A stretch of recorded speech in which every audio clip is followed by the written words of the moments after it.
Hello everyone, this is the finale of What If Naruto Ran Away From Home, and I hope you guys enjoy this video and to like, to subscribe, and check out the playlist, to see more comment down below. Now let's start the intro.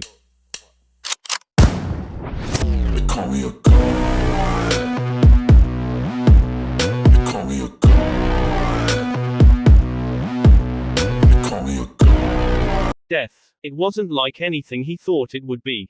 First he felt heat, an excruciating fire that bathed his whole body, tortured wailing and petrified screams, none of which sounded like him, echoing around him as he felt himself burn and fall, falling deeper and deeper into blackness.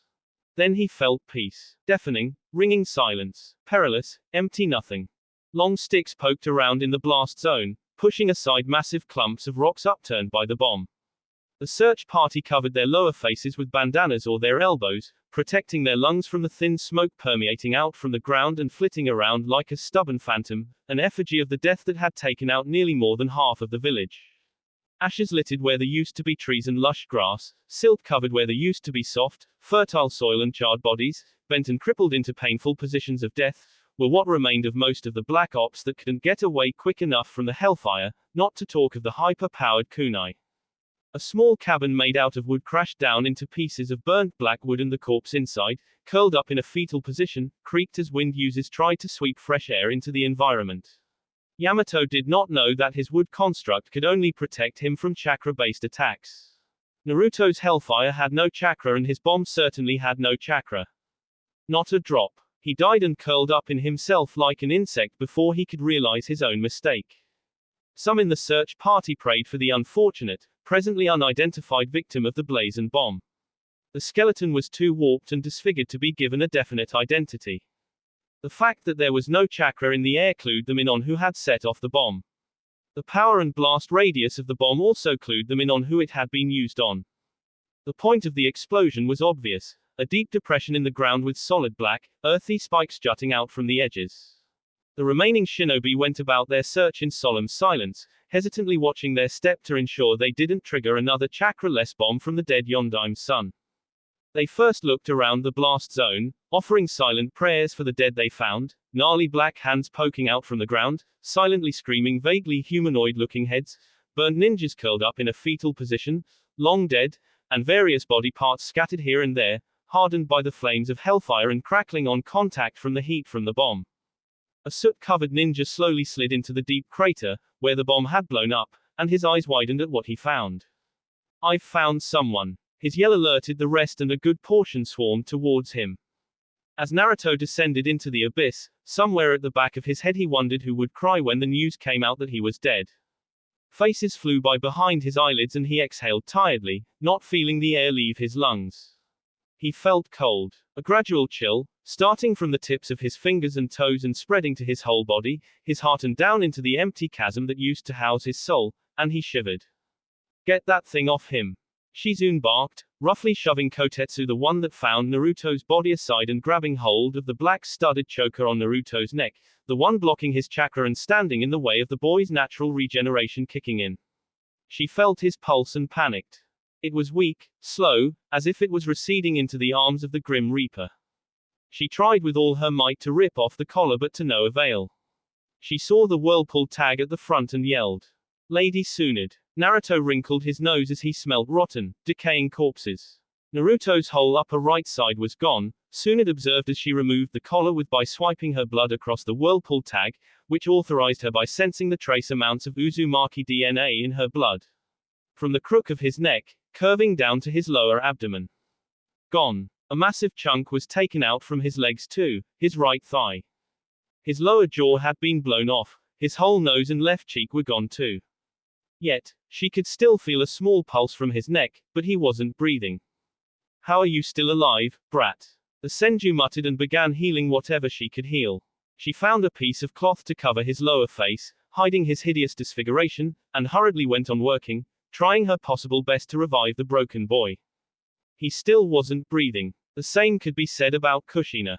The Uzumaki princess's entire torso was gone, leaving just her head and her limbs, scorched black and super hardened by the heat of the bomb. "I've found Lord Yondaime," a voice called loudly. The Senju didn't care much about that, because she was too occupied performing CPR on the unresponsive boy. She pumped his chest, what was left of it, and pinched his nose shut, breathing air into his left lung, which inflated his chest, but he didn't continue breathing on his own. I found Kakashi and Yugao. The smell of death best described the horrible odor invading his nose, and he couldn't move to cover them either. He couldn't open his eyes to look around the abyss he was slowly plummeting in, and he couldn't feel anything to know if he had reached the floor and was surrounded by dead bodies or he was still falling. Tsunade refused to let Naruto go. He needed to serve the punishment for creating such pandemonium in the village. Families were wiped out, lives were snuffed out, and buildings were destroyed. Someone needed to claim responsibility for this terrible tragedy. Kushina and Minato were dead, so they were out of the question. Don't die on me, damn it, she swore. Stretcher. Wind whipped his face and hollow moans sounded. A breathing mask was placed on Naruto's face. Shizune kept her hand at the bottom of the mask and kept on pumping air into Naruto's mouth with her left hand, pressing the small plastic ball at the end of the mask. They were now in an emergency hospital tent. Naruto's stretcher was placed on the ground and Tsunade immediately began shouting orders, yelling for the onlookers to get out of the tent and give them space. Blood began pumping out of Naruto's mouth, amid the blood already pouring out from Naruto's gaping body.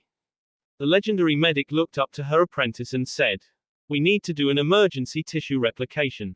The black-haired medic nodded and a nurse wheeled in Minato's burned remains on a small trolley, selecting the least burnt part of the Hokage's body, his inner upper arm, and placing it before the woman. They couldn't perform a transplant because they were dealing with the effects of burns, hence the most viable and most accessible donor Minato could not provide anything vaguely useful for a transplant. Bones couldn't be replicated from the cells, only transplanted, so the focus would be Naruto's soft tissue. The nurse watched on, mildly mortified that the yellow flash's body was being desecrated to save the boy that had destroyed the village. Tsunade flipped through 50 hand seals and said, "Healing art, mystic palm, true body replication technique." The nurse began contemplating whether her death would be painful if she jammed a needle into the boy's head, killing him. Her mistress's jutsu did its work, restoring Naruto's right lung, his diaphragm and his thigh. They didn't have any available ribs to give him. The chakra consumption was monumental. Drugs to encourage his healing were steadily pumped in through multiple tubes, and his heart and brain were closely monitored. Still no breathing. What am I doing wrong? The star medic asked herself as she held her forehead, thinking hard. The nurse removed the cap on a syringe and inched closer to the still boy, looking as if she wanted to get a closer look at Naruto, but Shizune, still holding the oxygen mask to Naruto's face, not even looking at the civilian, simply said, "Don't." Her tone hinted what would happen if she went along with her plan. Suddenly, noise came from outside and Shizune jerked her head to the tent flaps. "Find out what's happening." The petite nurse scurried away but was soon blasted back by a gust of wind. What the? 5 red-eyed robots tore the tent out of the ground. Over one of the robots' eyes were black goggles. "Step away from boss." They all yelled and Tsunade cracked her knuckles, clenching her teeth in anger. She saw that not less than 40 more, differently styled robots hovered over the weakened village, poised to attack. "Or we will raise the village down." Every single robot Naruto, from his Alpha Beta Gamma Delta series, to his reconnaissance and cleaning drones, buzzed over the frightened people. "You have to the count of 3. Okay, okay," Tsunade said, raising her hands and stepping back from Naruto, nodding for Shizune to do so as well. A cleaning robot whizzed in and took over holding the oxygen mask over Naruto's face, and 3 Alpha fire drones blocked the 2 medics' view for the boy. 5 cleaning bots swiped medicine out from the cabinet, not at random either, from what the woman could see. The Senju acknowledged the power the boy had and the knowledge he had on his own and in his robots. She was the most likely candidate for Hokage now. She didn't like it much, but she had little choice with the state the village was in now. The ninjas that hadn't been killed by the Rinnegan holder or the Yondaim's son were in too much of a bad shape to help in the fight, and she was low on chakra after she had restored Naruto's right lung and right thigh. The shinobi left were Chunin and Genin, and, seeing as she too read the report from ninjas that encountered Naruto, Kakashi, and soon she knew the village, at the moment, was no match for the young inventor's many inventions. So she stared at the Alpha Lightning drone wearing Naruto's tech goggles and said, "If you revive him up, somehow," she added to express her doubt that Naruto would survive without her help. Let him know, if he steps ever foot in fire country ever again, then I will have his head. Once the leaf is back on its feet, we're coming for him. You hear me? She growled and her hands cracked louder. We are coming for him. I shook its head. You have not learned from your predecessor, Minato Namikaze, or his wife, Kushina Uzumaki.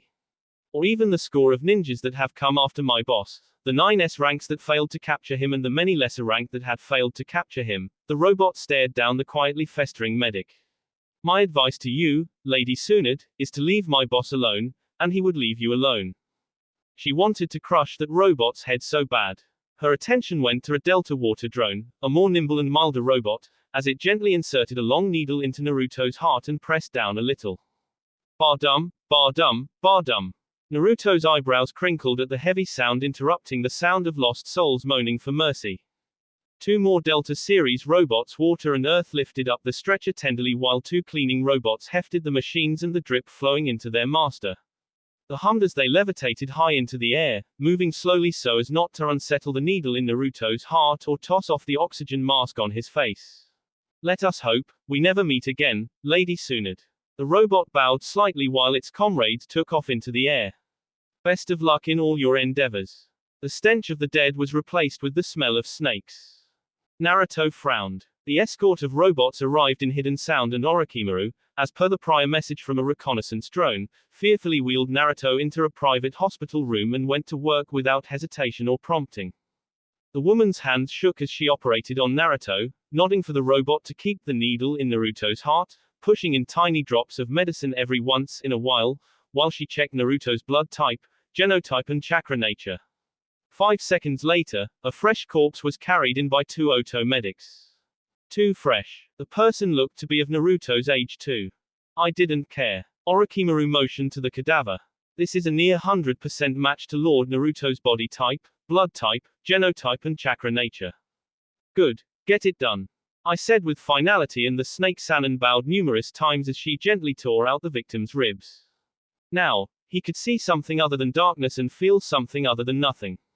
The world was bathed in light and color and he was looking down on himself, watching in silence as Orochimaru and a small team of doctors rushed about him to sustain his life. The whiplash of activity got to him. Was he going to heaven or was he going to hell?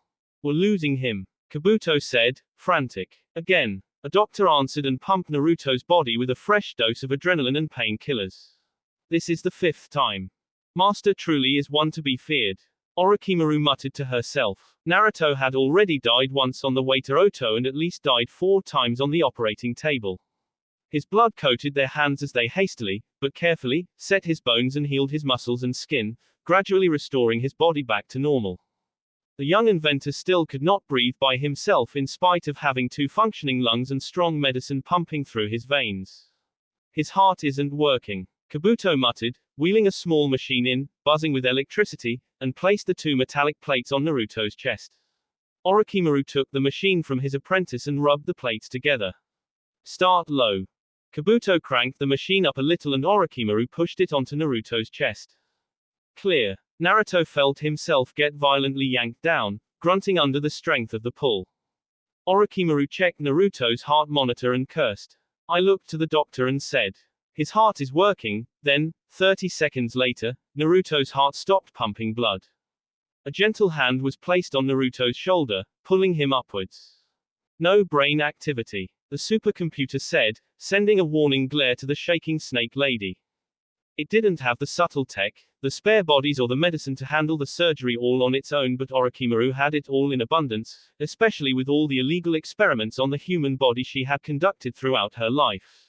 The snake Sannin had the fingers and the expertise while I only had her memories.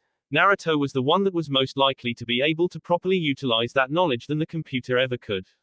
The Alpha Lightning drone grabbed the scientist by the front of her surgeon's gown and growled, forcing the Sannin to look at the severely cracked visors of the tech goggles.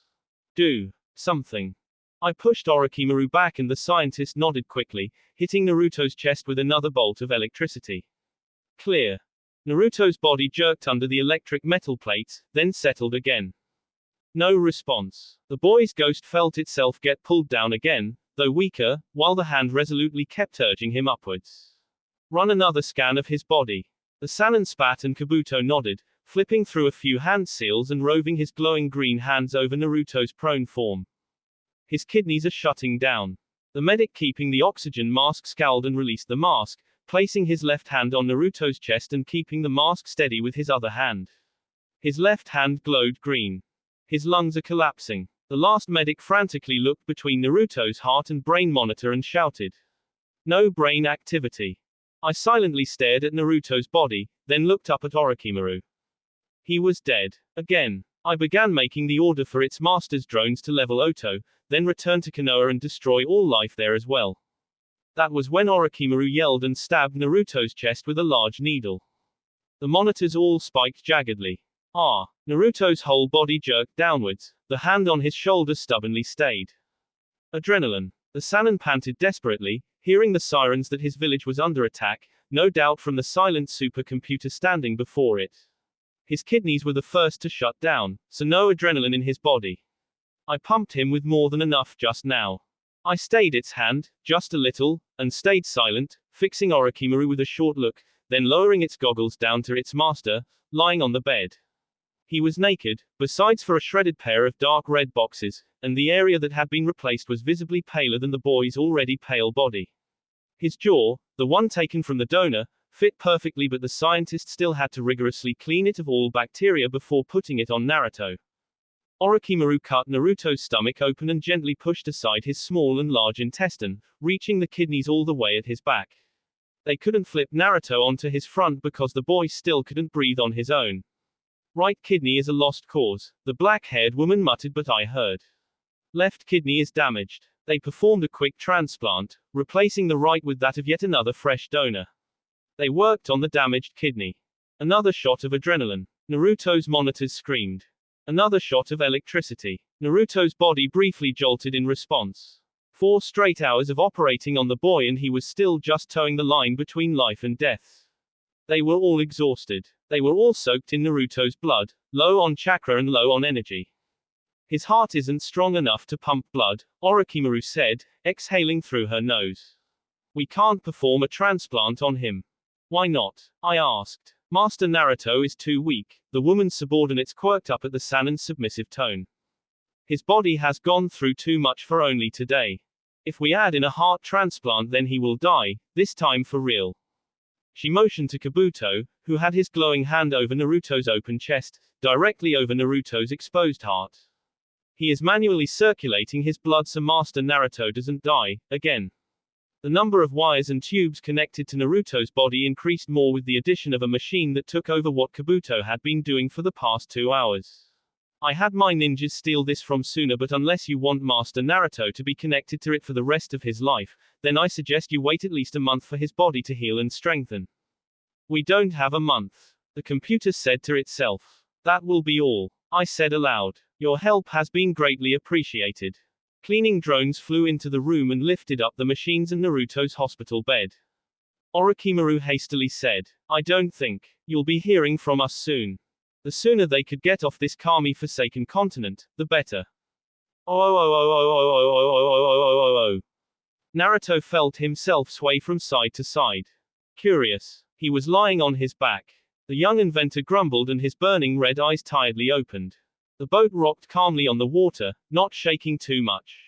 At the helm, a short distance down from him, he saw 2 alpha water drones staring over the water, mutely humming with sounds and vibrations as they kept the water in a 10-mile radius around Naruto calm. The gentle purr of an engine floated into Naruto's ear, his eyes caught the assembled engine propelling the boat onwards, sitting between the 2 water-manipulating drones. There was a wooden roof over his head and wooden planks around him, spacious enough to contain him and his life support. Tubes and wires riddled his body. Wait. Life support. He glanced down and immediately regretted it. His exposed, bloody heart beat faster and his fingers twitched. He was freaking out. He couldn't feel anything, his whole body was numb, but it felt too much like his previous out-of-body experience with his expectation and morbid anticipation of pain, but in the end feeling nothing, including not having his heart exposed and certainly not the life support tubes wired to his body. The sea outside of the manipulation of the 2 robots crashed and smashed violently, while within the circle was complete peace, even as they pushed on. GGHHKK. He choked and his head flopped back. His lungs felt blocked as his mind went into shock. Gask. He passed out. Oh, oh, oh, oh, oh, oh, oh, oh, oh, oh, oh, oh, oh, oh. The distant sounds of construction work being done woke him up. Naruto smacked his dry lips and groaned tiredly as he opened his eyes. He was still in the wide, assembled boathouse, lying on his bed, but this time he was fully clothed and connected to fewer machines.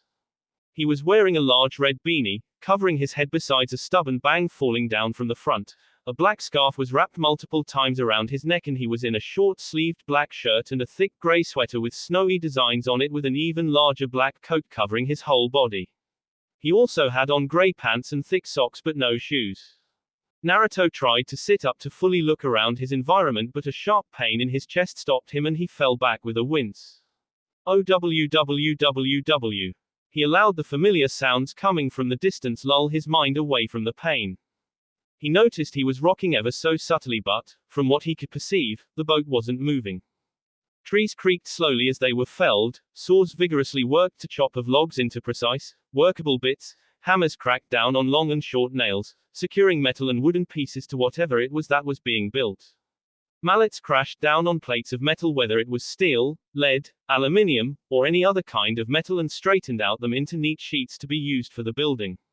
The loud sounds of digging and drilling rushed up to him as well, jackhammers and the earth being scooped up in massive clumps, power drills whined as they pushed in screw after screw into wood and metal. Naruto's eyebrows furrowed in mild confusion. He couldn't hear anyone yelling out instructions, which was pretty much an unvoiced requirement on construction sites. The room he was in was a bit unassuming, dull even. His ears twitched at the low hum of the boat's engine and the whisper of heat flowing from the heaters in the corners of the room. The wind changed and Naruto inhaled deeply, his stomach rumbled at the aroma that attacked his nose. Hus, cookin'. Naruto slurred, the effects of the medicine in his system still taking their effect. The thin tubes running into his arms kept up a steady drip of liquid. The machines weren't as many as before but they were no less intimidating. Naruto weakly licked his bottom lip at the tantalizing smell wafting through the air. Fish stew with tofu and vegetables, his nose aptly informed him. There was a low whine approaching him and he looked to his left when a cleaning drone looked down on him, the tech goggles perched over its glowing blue eyes. Sir, you're awake. Naruto whispered, coughing away from the supercomputer-wearing cleaning robot. Woozip. He could hear the tickled tone in his friend's voice. The anesthesia still hasn't worn off, huh? A shiver traveled through the genius and he coughed again, trying to turn onto his side but still too weak to move. I helped tip a bottle of water into Naruto's dry lips and the boy mumbled his thanks, shaking a little. He whispered, his eyes getting heavy. I'm cold. See, can you please turn up the heater? Of course, sir. The hum from the heaters increased and Naruto sighed in relief. The layers of clothes he wore helped warm up his frail body. I'm preparing fish stew with lots and lots of vegetables and tofu. It would be ready in 30 minutes. The robot bowed. I apologize for my inefficiency, boss. Don't worry about it, buddy. He said, looking at the goggles with a small smile. Not inefficient. The cleaning robot awkwardly coughed into its fist. Thank you, sir. Why am I not dead? That was when I gave its most uncharacteristic, most unscientific, most uncomputer-like response yet. It bowed its head and replied. Because, sir, it was not yet your time. Is that so? Anyway, I said quickly, wanting to duck away from the conversation on Naruto's brush with death and oblivion, not wanting to entertain the thought of losing its master. The bomb in the kunai had enough power to take out half of Konoha and Naruto had just barely gotten away from the effects with his life while all I sustained was a cracked visor, which the computer had fixed by itself some days ago. You are currently on a boat I assembled with the aid of your cleaning robots a few days ago. Days? Naruto asked with a jolt. Yes, days. You have been unconscious for the past 14 days, sir. It went on. The fresh ocean air and the natural sunlight is doing wonders for your recovery, and as per what I was able to recall from Orochimaru's memories I have been inserting plenty of vitamins and minerals into your drip 3 times a day. It saw the confusion on Naruto's face. Your body is in need of those essential nutrients to increase the speed and effectiveness of your healing. What about my heart? Your heart, sir, is still unable to function by itself, so I have to give you a small dose of adrenaline and a mild shock to your heart every 6 hours. This is until I am able to design a device that would perform this function indefinitely. I then hurriedly added, not that I am not prepared to cater for your heart, and your whole being, for the rest of eternity. Thank you, I. The sentient computer felt embarrassment and the cleaning robot coughed into its fist. It is an honor, boss. Where am I? You are 10 kilometers from an island 106,576 miles north of the elemental nations. You found an island. Already. Yes, sir. By comparison, it is about a quarter of the size of a Wagakur and it is uninhabited by humans. There is a thriving population of wild animals and plants, the soil is fertile and the air is clean. The satellite was able to calculate and predict the periodic change in weather and I was able to gather that winter would last another 4 months. Naruto tried to keep his eyes open, he really did. Not that what I was saying wasn't fascinating. His satellite worked, he was very, very happy, and I had found an island, which was amazing, but he felt the soft tug of sleep bring his eyes down and weigh his whole body down. The computer noticed the boy doze off. It leaned down and gently whispered, "Boss. I'm really tired. It's okay, sir. I will ensure to keep your food hot and tell you more when you wake up." It instinctively checked Naruto's vitals with a quick scan from the goggles and confirmed that its master wasn't in any apparent health risk. Sleep well, sir. Oh. The boat gently rocked on the still water. Naruto's eyes popped open and he yawned widely, hiding his gaping maw with the back of his hand and licking his lips at the wonderful crackly movement of his limbs. He felt stronger. Not strong enough to stand up and not anywhere strong enough to fight, but he was far stronger than he was since the last time he was awake. The sound of construction was still going on far from the boat, on the small island. His arms shook as they pushed him to sit back on his hospital bed. He lay back as tiredness swept through him from his last action. "Ah, boss, how did you sleep?" Naruto looked down and he was wearing a different set of clothes, the same layers but different design and colors. "I slept okay. How long was I out?" 2 days. Give or take a few hours. "Construction is going well, boss. A drainage system and electrical network has been installed but your house has not yet been completed. I am following your latest building blueprint." Naruto wanted to ask how he could help, but I beat him to it. "It would be best if you spent your time resting and recuperating. At this stage of your recovery, stressful labor is detrimental and counterproductive to your healing. Please, sir, allow me to handle it all. If you say so." I was a supercomputer and Naruto's drones cleaning, combat, suicide and reconnaissance were all robots, so they could tirelessly work for days without rest as long as there was enough sunlight to charge their batteries and as long as their solar batteries were full so they could work at night. They didn't need lamps to see at night, because they had night vision and a hive-like coordination so as not to interrupt or disrupt the work of another, and though they had lesser self-awareness, I was the one that mostly gave commands and or controlled them. Naruto's friend, from the last few updates, also had processing power and speed to handle multiple tasks at the same time, so Naruto wasn't too worried of overburdening the eager-to-please supercomputer. What of the animals on the island? Have they been disrupting the construction? No at all, sir. I have your Gamma Earth drones watching the surroundings. They have been wary to approach but there was a time a bear wanted to attack but it was dealt with promptly. The cleaning robot gave its boss a bowl of hot food and a spoon. Animals defer to those at the top of the hierarchy, and now you have arrived they would respectfully leave you alone. A large sweat drop grew on the side of Naruto's head as he slurped the delicious dish. There is a silver mine on the other side of the island and a gem depository some miles west of the silver mine. I have been able to gather limestone and sand for the cement from an island exactly 600 miles from this position and there are precious metals on another island 49 miles south of this position. The robot pointed behind Naruto, past the wooden wall, as if to say that if Naruto could see through walls he could see the island of metal some miles away. The trees used in the construction come from your island, sir. There is an abundance in trees and I have had an alpha water drone dive underwater yesterday and it discovered a pocket of natural gas. I am currently having your alpha water, fire and earth drones construct an underwater pipeline so you can harness the natural gas. The water manipulating drone would emit a unique extremely high-pitched whistling sound that would force the water under its control. Then it would control the water to not touch the fire and earth drones as they worked underwater. Your island would be ready for you in exactly 9 days. Naruto mumbled into his bowl of food. Sounds like you're building paradise, buddy. Nothing but the best for you, boss. I said proudly, both at Naruto's unconscious compliment and at having the honor of doing Naruto's work for him. The grey blonde-haired genius had initially planned to steadily build his island paradise by himself, with his own hands, but with his incapacitated state I had taken charge of the situation. Can I at least see what you're building? His blueprint had specified only a one-story house, which was more like a humble cottage, so Naruto wasn't sure what I was doing that would take 9 more days to finish.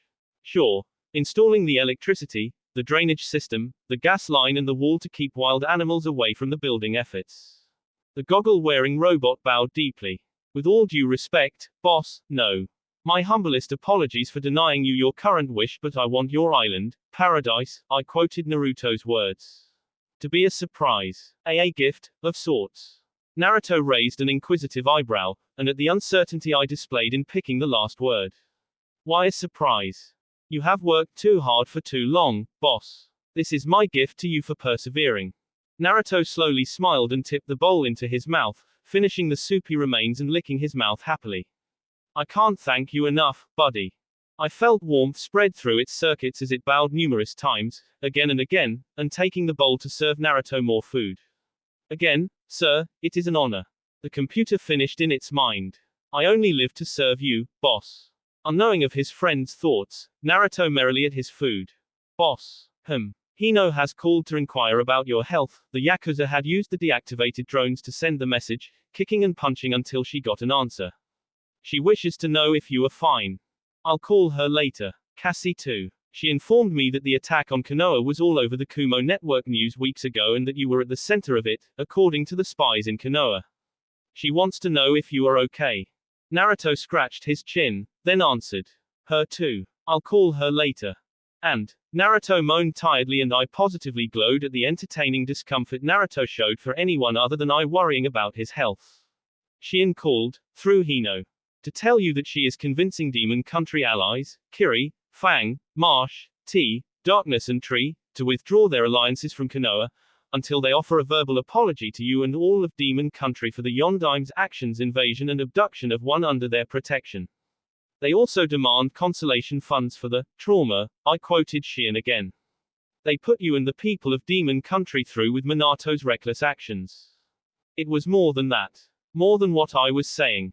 And Naruto could guess the rest of the aftermath. Konoha's own allies were re-evaluating their stance with the village. Villages and countries didn't want to associate with the village that was getting negative attention. Several digital documents, uncovered and sent by I to most nations, had uncovered Minato's ties with the Kumogakure underworld, specifically its organ and drug trade. It helped explain how he was able to become a millionaire in his early 20s.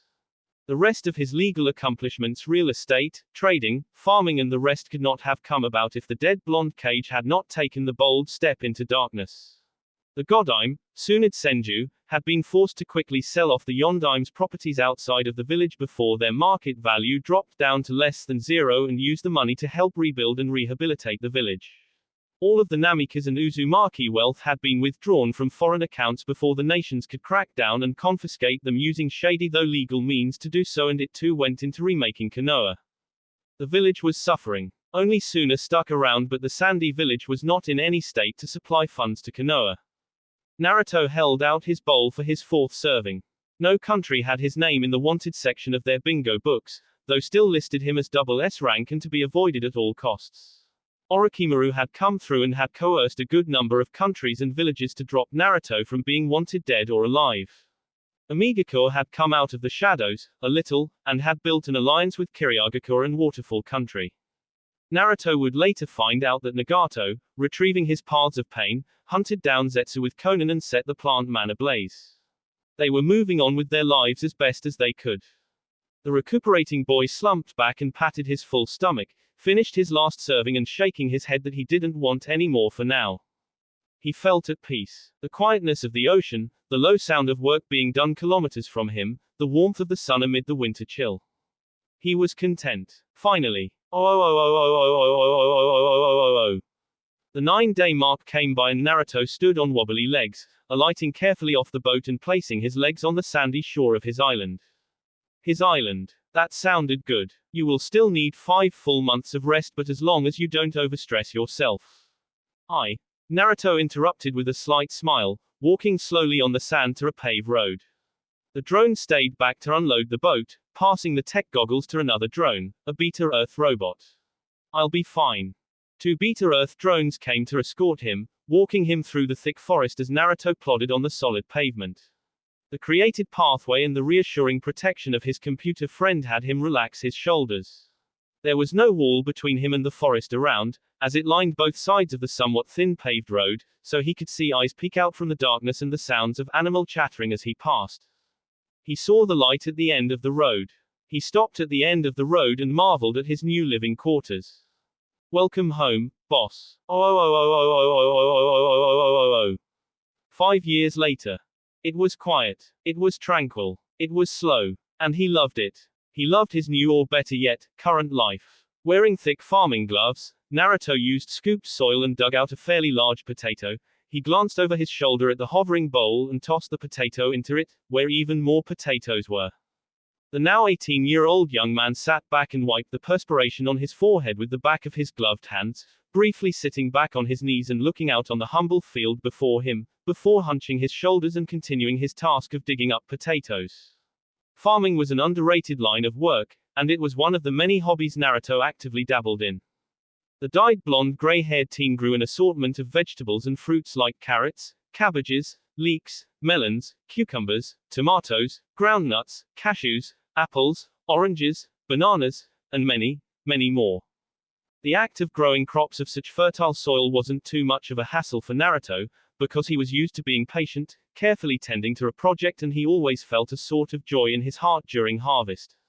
He farmed for himself, for the most part, but at the end of the month, when he was taking inventory of his crops and he realized he had too much in his store to be adequately preserved, he flew to the elemental nations and sold them in the Demon Country market.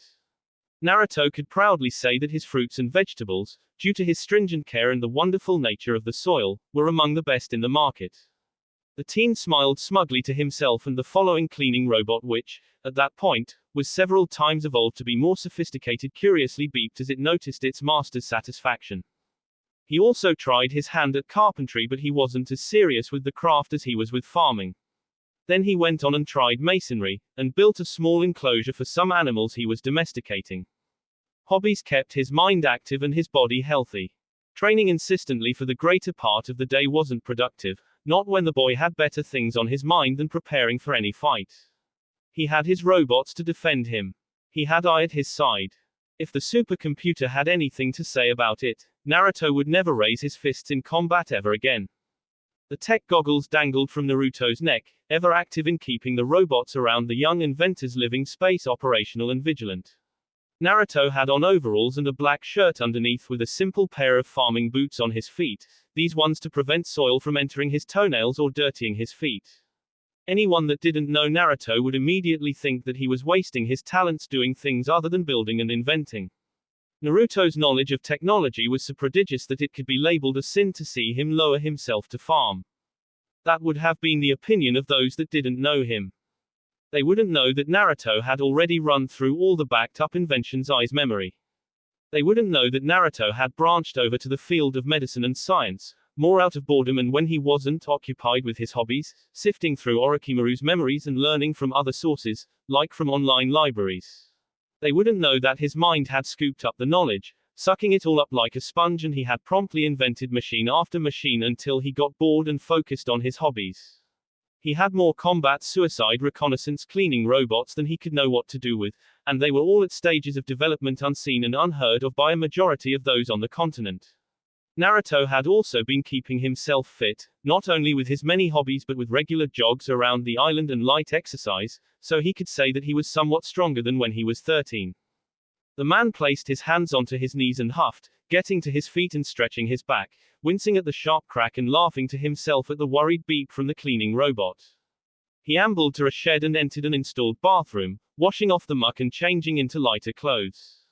He exited the shed, wearing a light gray shirt and sweatpants with flip-flops on his feet. He said to the robot, "I'm thinking of having potato chips and roasted pork this afternoon, with ketchup." Ai, on his neck, answered, On it, boss. Naruto walked off his farm with his hands behind his head, slinking along the smooth pathway around his house and into the forest. What's next on my schedule for today? The termite infestation on your boat, boss. Oh yeah? He walked out from the forest and stopped at the end of the path, before the crystal white beach surrounding the northern side of his island. I'll need to turn back to get the insecticide. Not to worry, sir, it is already on the way. Thanks, You're very welcome, boss. Naruto plodded down the beach to his boat, a rather large vessel sitting on the shore, and he retrieved a canister of insect killer from a cleaner bot and his half mask, fixing his tech goggles over his eyes, and he started fumigating his boat. The device on his heart did its role.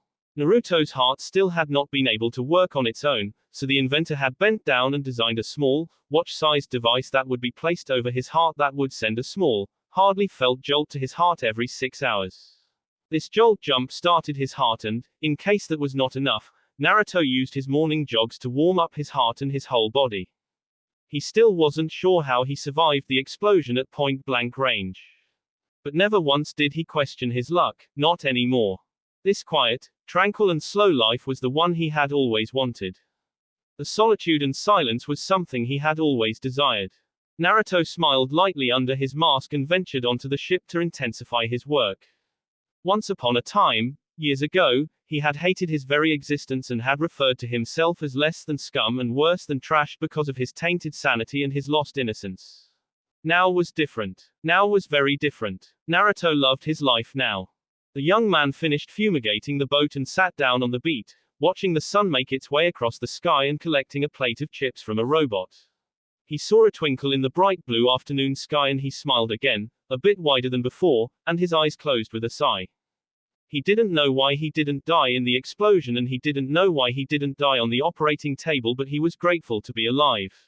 His father was dead. His mother was dead. Both died at his hands. He could relax in the silence of solitude. That will be it for this video. If you want more, comment down below, like, subscribe. And see you guys later.